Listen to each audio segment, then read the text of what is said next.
Hello प्यारे बच्चों, मैं doctor Bharatlal Meena, LBS government college Kotputli. आज हम चर्चा करेंगे BA पार्ट तृतीय के प्रथम प्रश्न पत्र पाश्चात्य राजनीतिक विचारों का इतिहास। क्रमशः हम उसमें रूसो की सामान्य इच्छा पर चर्चा करेंगे। आज रूसो के राजनीतिक दर्शन का सर्वाधिक महत्वपूर्ण तत्व सामान्य इच्छा का सिद्धांत है। रूसो अपनी इस धारणा के आधार पर स्वतंत्रता और सत्ता, हित और कर्तव्य, व्यक्तिकता और सर्वव्यापकता में सामंजस्य प्रस्तुत करता है। व्यक्ति समझौते द्वारा समुदाय के लिए अपनी शक्ति का जो परित्याग करता है, उससे उसकी व्यक्तिगत इच्छा का स्थान एक सामान्य इच्छा ले लेती है। रूसो ने सामान्य इच्छा की पृष्ठभूमि में यथार्थ इच्छा और आदर्श इच्छा में अंतर किया है, जो इस प्रकार है। यथार्थ इच्छा, सामान्यतः यथार्थ इच्छा और आदर्श इच्छा का एक ही अर्थ लिया जाता है, परंतु रूसो के द्वारा इनका प्रयोग विशेष अर्थों में किया गया है। रूसो के अनुसार यथार्थ इच्छा मानव की इच्छा का वह भाग है जिसका लक्ष्य व्यक्तिगत स्वार्थ की पुष्टि हो और जो स्वयं व्यक्ति में केंद्रित है। इसके अंतर्गत सामाजिक हित की अपेक्षा व्यक्तिगत स्वार्थ की प्रबलता होती है। हम आशीर्वादम के शब्दों में ये कह सकते हैं कि यह व्यक्ति की समाज विरोधी इच्छा है, क्षणिक एवं तुच्छ इच्छा है। ये संकुचित तथा स्वविरोधी है। अब हम आदर्श इच्छा के बारे में बात करेंगे। इस आदर्श इच्छा, इसके विपरीत आदर्श इच्छा मानव की वह इच्छा है जिसका लक्ष्य संपूर्ण समाज का कल्याण हो। इस इच्छा के अनुसार मानव स्वयं के हित को सामाजिक हित का अभिन्न भाग मानता है तथा संपूर्ण समाज के हित को दृष्टि में रखते हुए विचार करता है।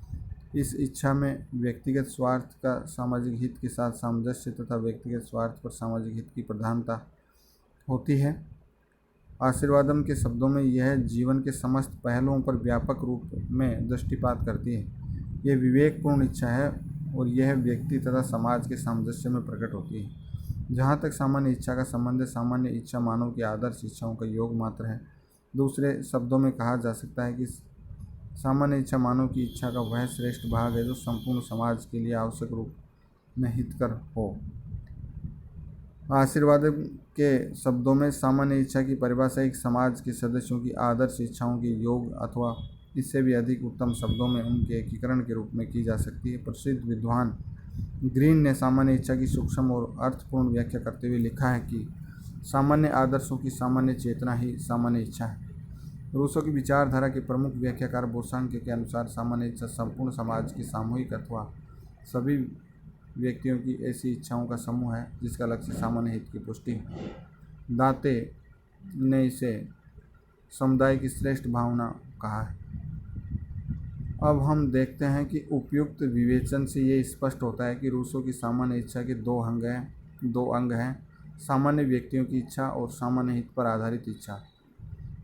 सामान्य इच्छा के इन दोनों अंगों में द्वितीय प्रथम से अधिक महत्वपूर्ण है और जैसा कि स्वयं रूसो ने कहा है, मतदाताओं की संख्या से कम अथवा तथा उस सामाजिक हित की भावना से अधिक इच्छा सामान्य बनती है जिसके द्वारा वे एकता में बंधते हैं।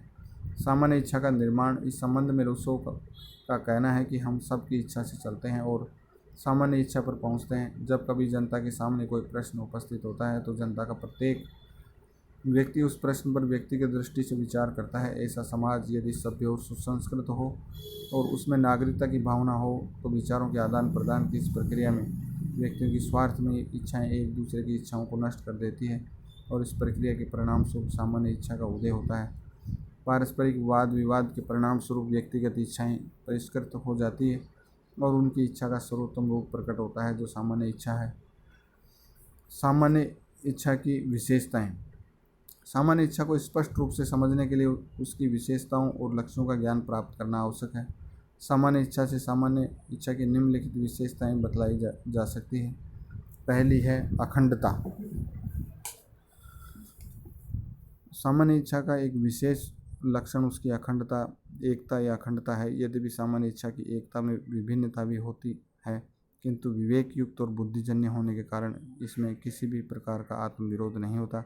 जैसा कि स्वयं रूसो ने कहा है कि सामान्य इच्छा राष्ट्रीय चरित्र में एकता उत्पन्न करती है और उसे स्थिर रखती है।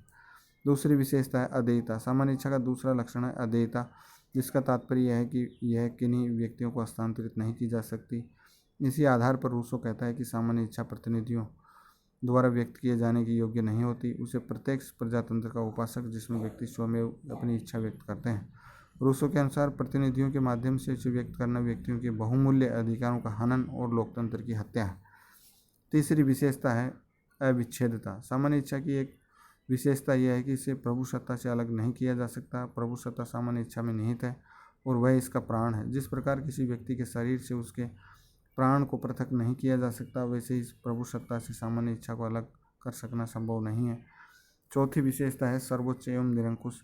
सामान्य इच्छा का एक लक्षण इसका सर्वोच्च एवं निरंकुश होना है। इस पर देवीय, प्राकृतिक या परंपरागत नियमों का कोई प्रतिबंध नहीं होता और ये किसी व्यक्ति या व्यक्ति समूह के अधिकारों से भी नियंत्रित नहीं होती। सभी के द्वारा सामान्य इच्छा का पालन किया जाना चाहिए और उन्हें ऐसा करना ही होगा। कोई भी इसकी अवहेलना नहीं कर सकता। पांचवां, स्थायी। सामान्य इच्छा किसी प्रकार के भावात्मक आवेगों या सनक का परिणाम नहीं होती, अपितु मानव के जन कल्याण की स्थायी प्रवृत्ति है और विवेक का परिणाम होती है। लॉर्ड के शब्दों में हम कह सकते हैं कि वह न तो सार्वजनिक आवेश की आंधियों में मिलती है और न ही राजनीतिज्ञों की बहकाने वाली बातों में। छठी विशेषता है इसकी बच्चों लोक कल्याणकारी। सामान्य इच्छा का सबसे प्रमुख लक्षण लोक कल्याण है। सामान्य इच्छा व्यक्तियों की आदर्श इच्छाओं का योग होती है और व्यक्तियों की ये आदर्श इच्छाएं जन कल्याण से प्रेरित होती हैं। अतः सामान्य इच्छा का लक्ष्य सदैव ही संपूर्ण समाज का कल्याण होता है। स्वयं रूसो के शब्दों में सामान्य इच्छा सदैव ठीक ही होती है, परंतु वह निर्णय जो इसका पथ प्रदर्शक होता है सदैव समझदारी पूर्ण नहीं होता। सातवीं विशेषता है विवेक पर आधारित औचित्यपूर्ण इच्छा।